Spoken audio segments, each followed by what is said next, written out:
இங்க பாக்குற தேர் ஒன்றும் சும்மா இல்லைங்க. தமிழ்நாட்டிலேயே அதிக எடை கொண்ட தேர்னா இந்த தேர் தான். சுமார் 450 டன் சொல்றாங்க.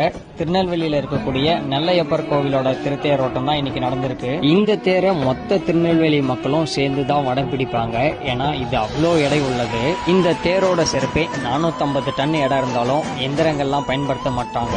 மக்கள் ஒரு சேர தான் தேரை வடம் பிடிச்சி இழுப்பாங்க. தேரோட்டத்துல இளைஞர்கள்லாம் ஒன்று சேர்ந்து தேருக்கு பின்னாடி கட்ட போட்டு கொண்டாட்டமா தேர் திருவிழாவை பண்ணுவாங்க. தமிழ்நாட்டிலேயே அதிக எடை கொண்ட தேர் இதுதாங்க, 450 டன்னு.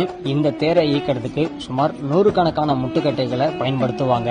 இந்த மாதிரி தேரோட்டத்தெல்லாம் நேர்ல பாக்குறதுக்கு நம்ம கொடுத்து வச்சிருக்கணுங்க. சிவபெருமானி தேர்ல வர்றதெல்லாம் அருமையான காட்சி தாங்க. வண்டி போகாத ராசப்பா, ராசப்பா வண்டி போமா போயிருமா.